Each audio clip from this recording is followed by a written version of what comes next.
right? So a leader says, yep, I'm orange. I want to shift to green. How do you do that? There are several tools to do that. One of them is called the Marquet Leadership Ladder. This was developed by David Marquet. Marquette is the way it's pronounced. Sorry about that. Not Marquet, Marquette. Turn the ship around.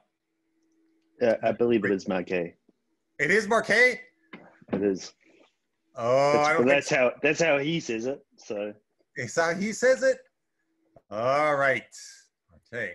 Thank you so much for the correction. And turn the ship around. Now, there's a very nice video online. I strongly encourage you to say very nice online site as well, doing very innovative things. So he was a Navy captain, and it was a terrible, terrible ship, and he turned the ship around. And so he has this ladder of leadership. The first one is what the boss says. The second one is what the team member says. So at level of leadership number 1, the lowest level of leadership, the boss says, do this. The team member says, tell me what to do. Level 2, the leader says, what do you see? Team member says, I see. Level 3 says, what do you think? Team member says, I think. Level 4, what would you like to do? I would like to. What do you intend to do? I intend to. What have you done? I have. What have you been doing? I've been doing. Okay, so we're going from red to teal. You can think about it, right? There's a different ladder, so it's not exactly the same thing as Lulu, but that's roughly the mapping. And so you can then use this as a tool with leaders and with yourself. Number 1, just be aware. That's always the way I suggest starting, right? One of my teachers says awareness is 67.8% of change. So don't try to change at the start.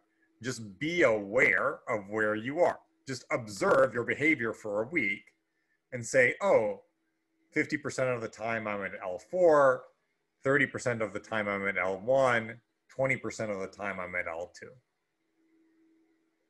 Okay? And then just start testing. Oh, look, when I speak to this person, I'm typically at L1. Instead of telling that person do this, let me try L2 this time. See how it feels. See what it's like. See what happens. Okay? Let me try L3. Let me try L4. Don't like it? Let me go back to L3, L2. Okay? Let me become fluent in L1 through L7. I stress that the goal isn't to be at L7 all of the time. The goal is to be fluent in all of them and choose the best one, right? If we're in a crowded movie theater, not going to happen for a while, but if we were in a crowded movie theater and if there's a fire, we don't want a conversation around L5. What do you intend to do? What do you intend to do, right? We want the person who knows where the exit to be operating at the L1, say, do this, right? So it's about the appropriate level of leadership, right?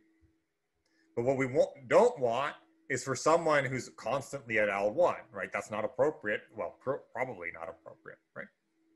So what we want is fluency across, which for, say, an orange organization will probably tend to move people up towards green, right? Okay, so as people start moving up, organization becomes more green. And I'll notice that there's a dual responsibility, team member and manager, right?